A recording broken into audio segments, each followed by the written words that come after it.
Could you repeat that, Mr. Thatch?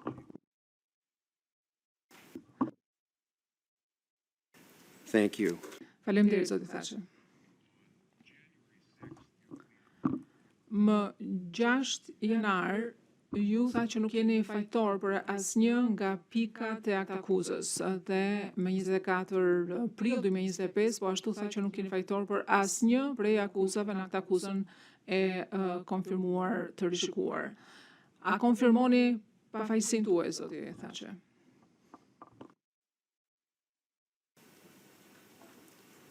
Thank you, Mr. Thatch. Faleminderit, zoti Thatche, mund të uleni. Zoti Smakaj, a mund të ngriheni, ju lutem? Mr. Smakaj, do you Zoti Smakaj, a e kuptoni aktakuzën e ngritur kundër jush? On 6 January, you plead Më 6 janar, ju u deklaruat jo fajtor për gjitha pikat e aktakuzës. A e konfirmoni këtë qëndrim tuaj për gjitha aktakuzat e ngritura ndaj juaj?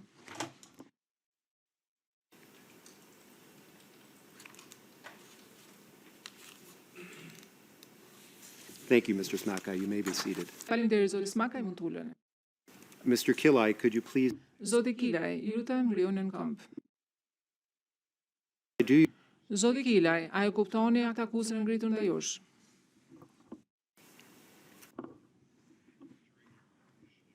Gjatë seancës paraprake me 9 dhjetor 2024, ju thanë që nuk jeni fajtor për asnjë nga pikat në aktakuzë. A e konfirmoni këtë deklarim jo fajtor, zoti Kilaj?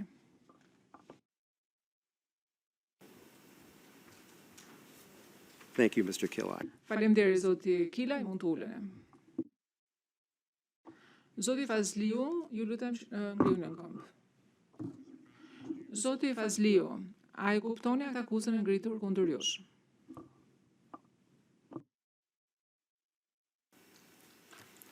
During your initial appearance on Gjatë seancës së paraqitjes fillestare më 8 dhjetor 2024, ju thanë që nuk jeni fajtor për asnjë prej pikat e aktakuzës.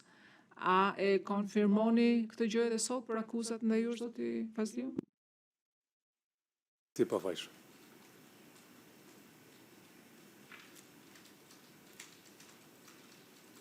Thank you, Mr. Fazli. Faleminderit, zoti Fazliu, mund të uleni.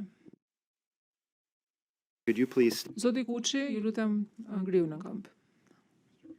Zoti Kuçi, a e kuptoni aktakuzën e ngritur ndaj jush? Gjatë seancës së paraqitjes paraprake, më 9 dhjetor 2024, ju tha që nuk jeni fajtor për asnjë prej pikat e aktakuzës. A e konfirmoni atë çfarë keni thënë në dhjetor? A e konfirmoni që nuk jeni fajtor për të gjitha pikat e ngritura ndaj jush?